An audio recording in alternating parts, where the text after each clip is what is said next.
So I recently uploaded a video entitled Falling in God's Arms, and in it I mentioned about my storage that, you know, God had, you know, given his provision many times before, but all of a sudden, he didn't. And so I really wanted to focus on that because I know with a lot of people, they would tend to look at that situation and think that they can't rely on God. They have to do it themselves, but I want to give my reasons why I feel that that thinking is from the Adamic mindset and from independence from God. And, I just really want to show people that they need to look higher and to stop walking in that kind of mindset. And, just to really seek God through different times. And it depends on our perspective of the situation. Are we going to look at it from a human standpoint, or are we going to look to God and, see from his standpoint and not man's? So I'm going to entitle this video, God Didn't Provide. And I'm more or less speaking from that place years ago where I had my storage and God didn't provide for it. And, you know, my faith walk, when it began in 2008, it was a hard time for me because not only was I receiving criticism from those around me, but like I mentioned in Falling in God's Arms, it was unsure footing for me. Yeah, I know what it said in Scripture, but just, to really walk it out is another thing. I mean, when you are journaling your words down from God, and that's all that you're hearing, and you have Scripture, and that's what you're going by, you're starting to put your feelers out in the Spirit about what's true and what's not. So you're going to be unsure about, your footing.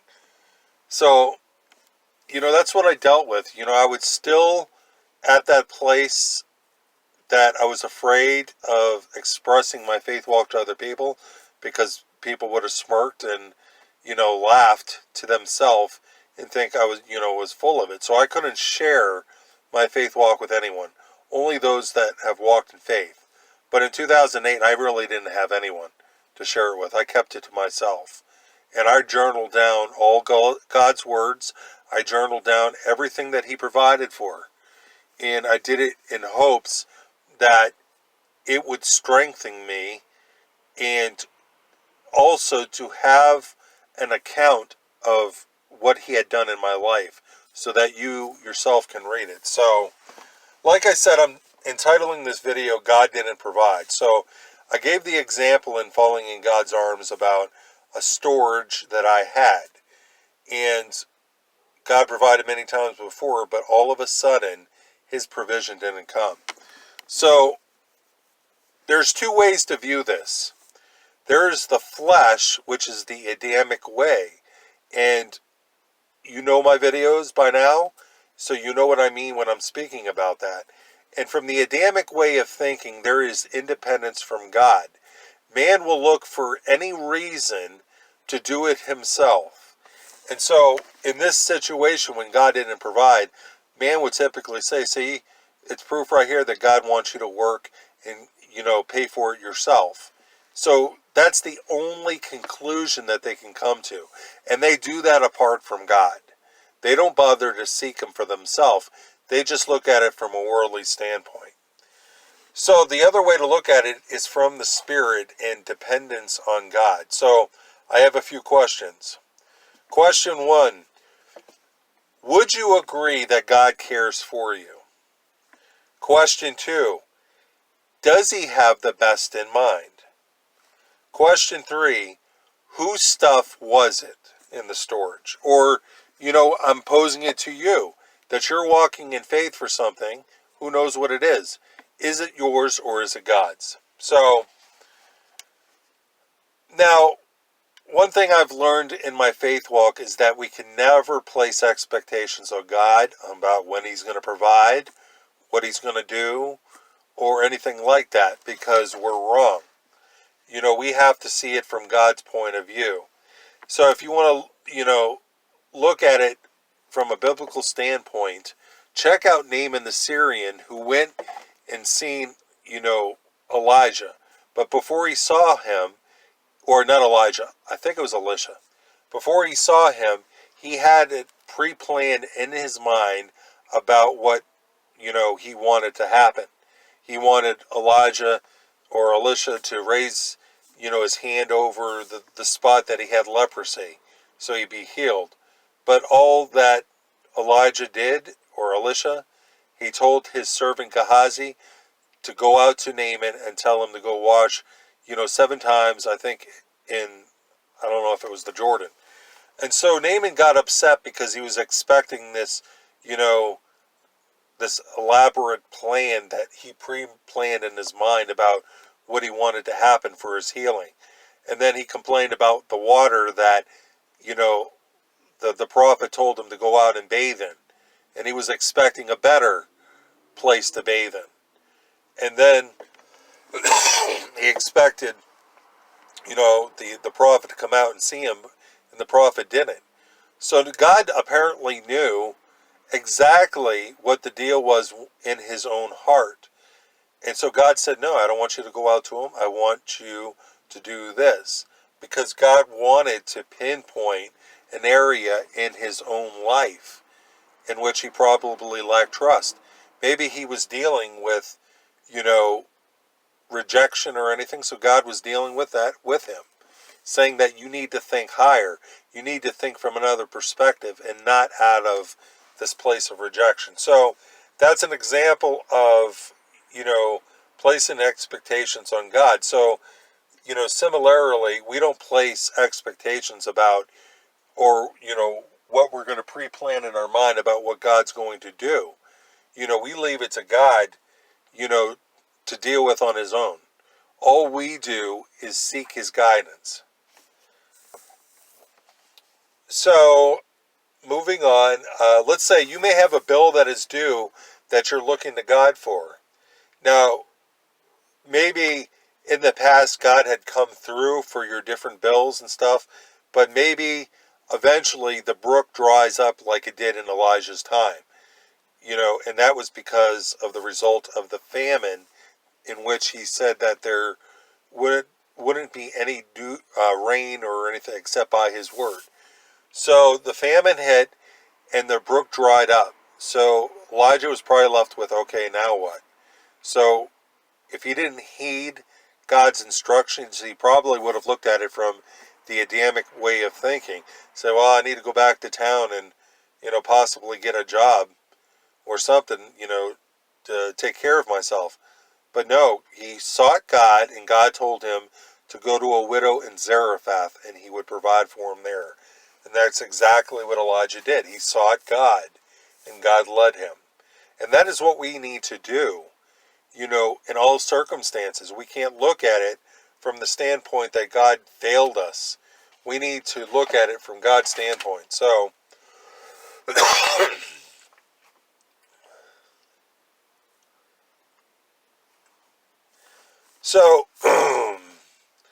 when you're in that place and God's provision isn't coming for a certain thing that you're asking him for, you start to begin to wonder if you shouldn't take matters in your own hands.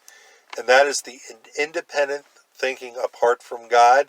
That is the Adamic mindset in operation that needs to be put down.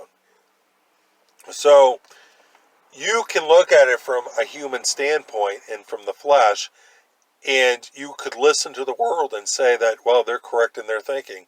Maybe I need to do things on my own. God helps those who help themselves. So how many Christians have been moved from this exact position? Instead of seeking God, instead they seek their own counsel. They listen to other people around them. And if I would have done that, I would have never walked in faith. I would have never wrote Who is Your Provider. So you need to pursue on. You need to, put two and two together that, God had provided in the past, but he didn't provide for this. But if you look at it later on, God did provide for other things. So if he provided for other things and not that, there was a reason for that. So question, have you heard God's instructions? Have you been guided by him? In this place to where, God isn't providing for a certain, bill or whatever it is. Now, my other question to you would be, would you claim you are God's steward and that everything that you have is his? So if everything you have is his, then that is his bill. It is not yours. So if God doesn't provide for that bill, all right then. Well, then you move on. Maybe it's something that you can do without, and I'll get to that later. So in my storage, at first I wanted the stuff that was in storage. It was my mattress and some other belongings like books and stuff like that, so I wanted them. And God provided for that storage. But then, every month I started getting tired of dealing with that storage. And earlier in your faith walk, you can allow that to happen to where you're tired of walking in that pressure and you just want it to be comfortable. You don't want to have to walk in faith for it. And that's what I dealt with. So God knew that. So, of course, like I said, I was new at the faith walk, so this is what I dealt with. So, from that standpoint, I didn't have full understanding about, the whole walking in faith. I didn't have full understanding of why God didn't provide for that. And, to be honest, it bothered me because I thought maybe there was something that I did was wrong, or, maybe I didn't hear God, but I didn't allow that to move me. I just said, okay. So I put that more or less on the shelf, and time answered the question. So, to be honest, when I lost all that stuff in storage, I honestly felt free. I didn't have that hanging over me anymore. But looking back on it now, did I stop asking God for his provision because I got tired of it? I don't know what the deal was, but we can do that. We can get so comfortable in walking in faith that we stop asking for his provision. So we can't do that. We have to maintain asking him for our needs to be met. So this next section, God didn't provide. And like I said, I was new in my faith walk. And I already mentioned that I was bothered, with his provision not coming. So, I felt in my heart that, since he didn't provide for this area, that I couldn't share it with anyone because I didn't want to move them off of that place of depending on God. But if they look at that situation, they're looking at it possibly from a human standpoint. Say, well, I'd never entrust myself in God's hands. And that's looking at it from a flesh standpoint and not from the spirit, and you can't do that. You have to stay in that place of faith.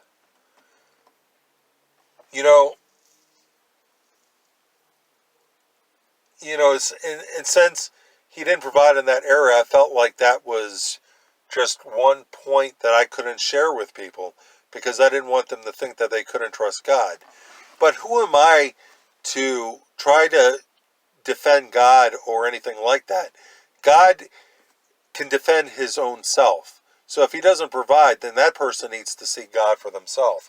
I don't have to try to defend my Lord at all. I just show exactly what he did. So, we can't place laws on God and say, well, God, you did this and it's unfair. Because, looking at it from Lazarus, Jesus and Lazarus, he didn't go right away to heal Lazarus, and Lazarus died. And so there was a reason why, and he listened to the Father. He said, don't go yet, because I want people to believe that you are the resurrection and the life. And so Jesus waited where he was until Lazarus died. And so we can look at it from a human standpoint and say, well, God failed us. Jesus' ministry is wrong. He can't even heal the sick. He can't even raise the dead. And so, maybe that bothered Jesus. The fact that, people were still looking at it from a human standpoint and not from God's perspective. And so, what happened? He rose Lazarus, and so people believed in him. So we need to seek God's guidance and look at it from his point of view. So this next section is called Now to Seek Him. Now, I already mentioned that because of the storage, God knew it was a weight on my shoulders. And, it was something that I was dealing with every month, that I was getting more or less sick of it. So he got rid of it, and he knew I didn't need it. And I reasoned that God can give me better. I reasoned later on that it was his stuff, and I was stewarding it for him. And so it's up to him if he wanted to get rid of it. So it was his stuff, and he can always give me better. So at that time, I didn't understand, these issues, but later on, I did understand it. Now, it wasn't until I sought God and his wisdom that, the above was true. Now, a couple of questions. I mean, you may be walking in faith, for your needs to be met. Now, I'm not talking about food or anything, but I'm talking about bills or whatever you're asking God for. Now, if God doesn't provide, maybe he doesn't want you to have it. It could be luxuries, maybe it could be cable, or whatever it is. You have to seek God and find out for yourself why. And if God doesn't provide, maybe he has better for you. So I got to that place to where I lost everything in that storage and I felt free. I said to him, Lord, your word is all I ever need. And it was true. All I needed was his Bible. And that is all. And that's what Jesus said. Man does not live by bread alone, but every word that comes from the mouth of God. We live by his words. So, if God doesn't provide, people with the Adamic mindset who are walking independence from God will look at your situation and say you're wrong. They will try to push you to take care of the matters yourself. And if you listen to them, that can move you off of faith. And you will never get to that place of, fully trusting God. So I want to tell you that you need to stay the course. Don't listen to these people, because that is the enemy's ploy to try to move you. So when God didn't provide for that storage, he provided after for the apartment. And he provided for so many things. So like I said, I looked back on that situation and I saw God's guidance, and he gave me the reasons why he didn't provide. So I saw the wisdom of the circumstance. So he helped me to understand that I was his steward. He helped me to understand that God gives and he takes away. And another thing that we need to remember is that we need to live as if we are in a hotel. So a question to end this is that, was my needs met? Yes, they were. And we need to remember that when, God may not provide for a certain thing like cable or whatever luxury, and if he doesn't, we need to seek him. But if we ask for food, he is going to provide for us, because that is who he is. So I'm going to end it here. Thanks for taking the time to watch.